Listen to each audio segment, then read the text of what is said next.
过秦论中篇，西汉贾谊。秦灭周四，并海内，兼诸侯，南面称帝，以养四海。天下之事，斐然向风。若是何也？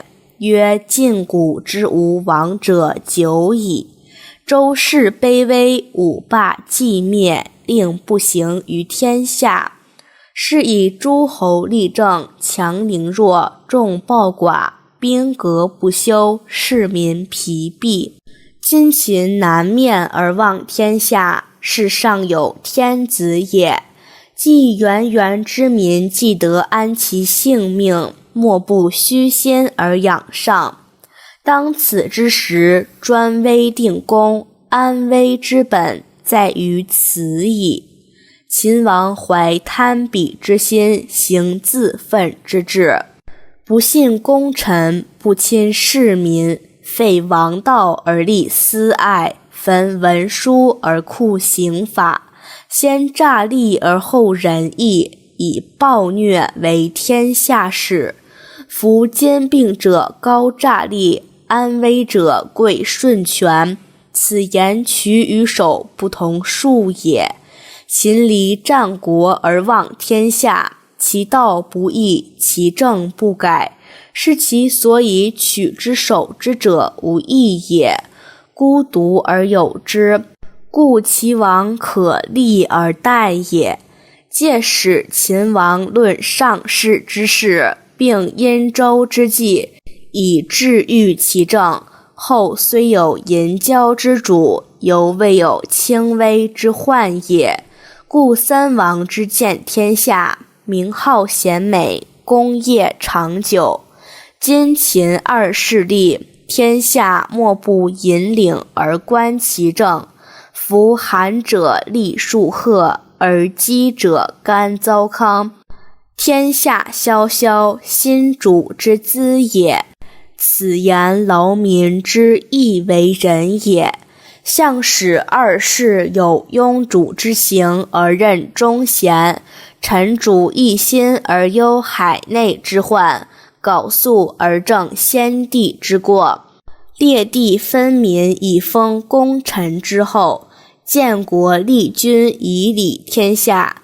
须凌雨而免刑戮，去收奴污秽之罪，使各反其乡里，发仓廪，散财币，以振孤独穷困之事，轻赋少事，以佐百姓之急。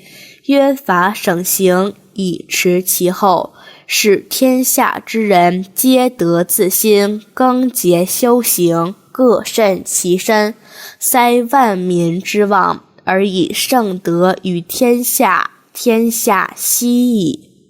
及四海之内，皆欢然各自安乐其处，唯恐有变。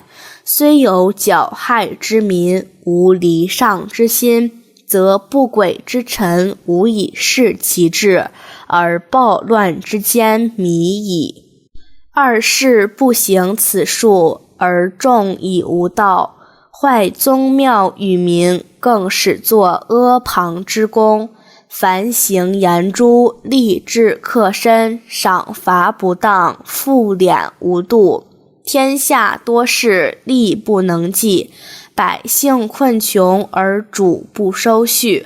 然后奸伪并起，而上下相顿，蒙罪者众，行路相忘于道，而天下苦之。自群卿以下至于众庶，人怀自危之心，亲处穷苦之时，咸不安其位，故易动也。